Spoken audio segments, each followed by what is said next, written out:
তো বন্ধুরা, আপনারা কি আপনাদের ফেসবুক আইডিকে আপডেট করতে চাইছেন?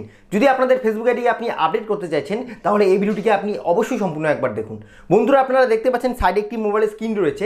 আপনাদের ফেসবুক আইডিকে আপডেট করার জন্য আপনি প্রথমত কি করবেন, আপনাদের প্রত্যেকের মোবাইল ফোনে আপনি দেখতে পারবেন প্লে স্টোর বলে একটি অ্যাপ্লিকেশন রয়েছে। আপনি সার্চ করবেন, তারপরে দেখতে পাবেন এই যে অ্যাপ্লিকেশনটিকে আপনি দেখার মাত্রই কিন্তু আপনি ওপেন করে দেবেন।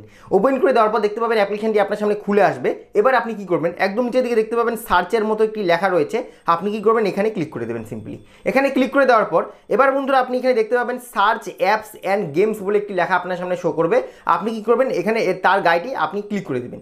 তার গায়ে ক্লিক করে দেওয়ার পর এবার বন্ধুরা আপনি এখানে সিম্পলি টাইপ করে দেবেন ফেসবুক। আপনি কোনো দিকে কোনো কিছু করবেন না, জাস্ট সিম্পলি টাইপ করে দেবেন ফেসবুক সার্চ করে দিলেই কিন্তু দেখতে পাবেন ফেসবুক অ্যাপ্লিকেশনটি কিন্তু আপনার সামনে শো করবে।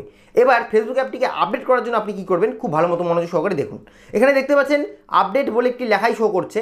আপনি কি করবেন, ফেসবুক অ্যাপটিকে যেহেতু আপডেট করতে চাইছেন তাই আপনি আপডেট লেখাটির গায়ে ক্লিক করে দেবেন। আপডেট লেখাটির গায়ে বন্ধুরা যদি আপনি ক্লিক করে দেন তাহলেই কিন্তু দেখতে পাবেন এখানে কিন্তু ফেসবুক অ্যাপ আপনাদের খুব সহজে আপডেট হওয়া শুরু হয়ে যাবে। দেখতেই পাবেন এখানে আমার পেন্ডিং দেখাচ্ছে, একটু একটু করে কিন্তু পার্সেন্টেজ শো করবে। 100% হয়ে গেলে কিন্তু আপনার ফেসবুক অ্যাপটি আপডেট হয়ে অটোমেটিক ইনস্টলও হয়ে যাবে। আশা করি বন্ধুরা বুঝতে পেরেছেন কীভাবে ফেসবুক অ্যাপকে আপডেট করতে হয়। যদি আজকের ভিডিওটির মাধ্যমে আপনার কিছু হলেও উপকার হয়ে থাকে প্লিজ ভিডিওটিতে একটু ছোটো লাইক করে দেবেন।